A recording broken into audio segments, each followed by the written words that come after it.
Wapendwa wasikilizaji wa Radio Tabora FM, karibuni katika tafakari ya neno la Mungu siku ya leo, Jumatatu ya tarehe 4 Novemba mwaka 2024, juma la 31 la mwaka B, mwaka wa kanisa. Leo mama kanisa anafanya kumbukumbu ya Mtakatifu Karoli Borromeo, askofu. Masomo yetu ya leo ni kama ifuatavyo. Somo la kwanza ni la waraka wa Mtume Paulo kwa Wafilipi, sura ya 2 aya ya 1 hadi ya 4. Injili kama ilivyoandikwa na muinjili Luka, sura ya 14 aya ya 12 hadi ya 14. Karibuni sasa tusikilize somo la Injili. Somo la Injili takatifu ilivyoandikwa na muinjili Luka, sura ya 14 aya ya 12 hadi ya 14. Yesu alimwambia yule aliyemwalika, ufanyapo chakula cha mchana au cha jioni, usiwaite rafiki zako, wala ndugu zako, wala jamaa zako, wala jirani zako wenye mali, wao wasije wakakualika wewe ukapata malipo.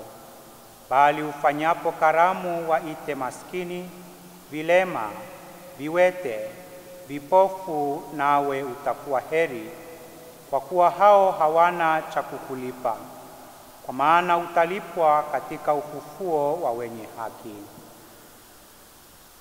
Neno la Bwana.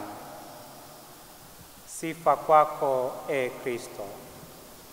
Ndugu wasikilizaji wapendwa, leo mama kanisa anafanya kumbukumbu ya Mtakatifu Karoli Borromeo. Huyu alizaliwa huko Italia mnamo mwaka 1538. Alisoma na kupata shahada ya juu ya uzamivu katika sheria za kanisa na serikali. Alifanywa kardinali na Papa Pio wa 4 na kuchaguliwa kuwa askofu wa Milano. Alikuwa mchungaji bora wa kundi lake. Alitembelea watu wake wote, matajiri kwa maskini, bila ubaguzi, akiwahudumia na kuhimiza maadili ya Kikristo. Aliweka sheria za kufaa kwa manufaa ya roho za watu. Alikufa tarehe 3 Novemba mwaka 1584. Ndugu wasikilizaji wapendwa, wazo kuu katika masomo yetu ya leo ni udugu katika Kristo unaojikita katika ukarimu na unyenyekevu kwa wote. Sisi Wakristo wa Katoliki ni ndugu kwa sababu tumezaliwa katika kanisa moja takatifu Katoliki ambalo Kristo ni kichwa chake kwa ubatizo mmoja. Tunasadiki imani moja na tunaongozwa na Roho mmoja. Ni wazi wapendwa kwamba katika maisha yetu tunamhitaji Kristo na tunamwalika kila wakati aje na kukaa nasi kwa namna ambayo tunapenda sisi na yamkini sio anayopenda yeye. Leo Kristo anatuambia katika Injili kwamba katika kumwalika kwetu tumpokee kama anavyopenda yeye, yaani katika ndugu zetu wahitaji, na sio kwa kubagua na kutaka kumpokea katika utajiri wa mali za kidunia. Tumpokee katika kutenda matendo ya ukarimu kwa ndugu zetu wahitaji. Tunapotenda ukarimu kwa ndugu zetu wasikilizaji, tunapaswa kujichunguza na kujua ni kitu gani kinachotusukuma katika kutoa. Tunaweza kutoa kwa sababu ni wajibu wetu. Kutoa kwa Mungu na watu kama vile ambavyo tunalipa zaka au ada mbalimbali tunazopaswa kulipa ili kutimiza wajibu na hatuwezi kuzikwepa. Tunaweza kutoa kwa sababu ya faida binafsi. Kwa kujua au kwa kutokujua, Mtu anaweza kuchukulia utoaji wake kama uwekezaji ili baadaye apate sifa na heshima mbele za Mungu na watu.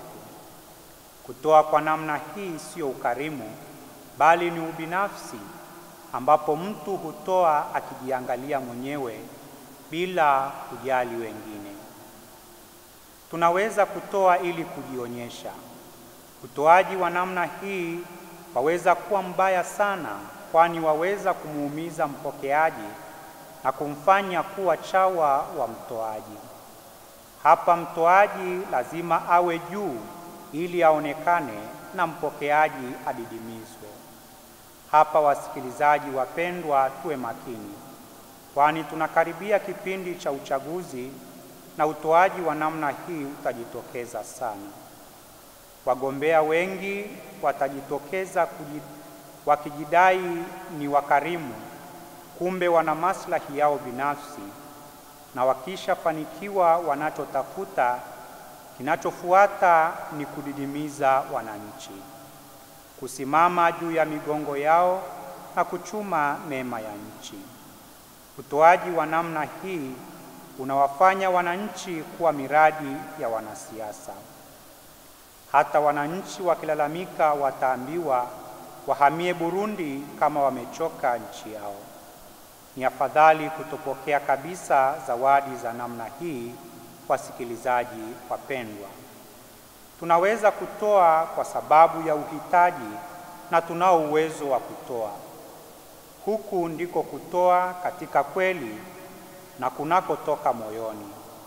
Kutoa ambako hata mtoaji hahitaji kumjua mpokeaji, ila anachojua ni kwamba mpokeaji ana uhitaji msaada wake.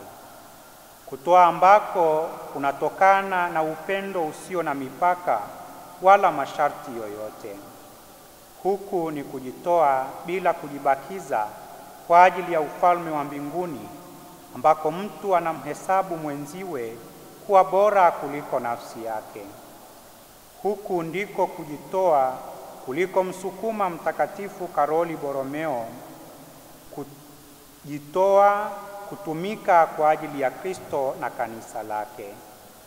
Huku ndiko kujitoa ambako Kristo anatuonyesha mfano na anatuambia kwamba faida zake ni kubwa katika ulimwengu huu, lakini zaidi katika ufalme wa mbinguni. Rejea Injili takatifu ilivyoandikwa na Mwinjili Marko sura ya 10 aya ya 30. Tunawatendea wengine mazuri kwa ukarimu, si kwa sababu kesho na kesho kutwa na wao watatulipa mazuri, ila kwa sababu wanahitaji kutendewa mazuri na uwezo wa kutenda mazuri tunao. Ndugu wasikilizaji wapendwa, tukitenda kwa ukarimu kwa kutazamia malipo, athari zake ni kubwa, kwani tuliowatendea ukarimu watakaposhindwa kutulipa, chuki itazaliwa baina yetu.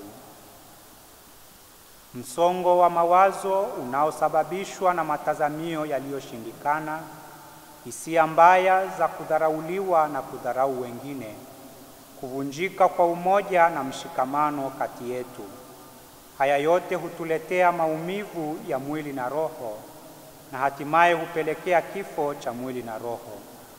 Kumbe tunapowatendea wengine kwa ukarimu kwa sababu tunao uwezo na wanatuhitaji kama ndugu zetu katika Kristo, kwetu ni tiba ya mwili na roho, kwani moyo hupata faraja, kitulizo na raha katika kutoa kwa ukarimu.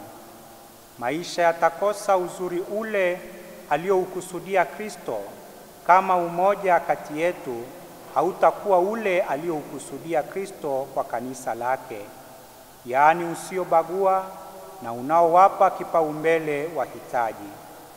Umoja utakaotuletea furaha kwa kuwa na nia moja na mapenzi mamoja, bila kushindana wala majivuno, bali kwa unyenyekevu, kama Mtume Paulo anavyotufundisha katika somo la kwanza.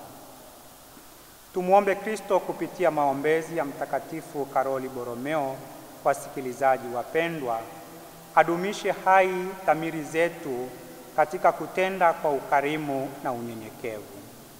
Aliunde na kulifanya upya kanisa lake mpaka liwe kama apendavyo na kuonyesha ulimwengu hali halisi ya umoja wa Kikristo.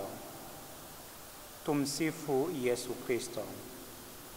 Tafakari hii ya neno la Mungu imeandaliwa na kuletwa kwenu na mimi Frateri Denis Riziki Gabriel kutoka Jimbo Kuu Katoliki la Arusha, ninayesoma masomo ya teolojia mwaka wa 3 katika Seminari Kuu ya Mtakatifu Paulo Mtume Kipalapala, Jimbo Kuu Katoliki la Tabora.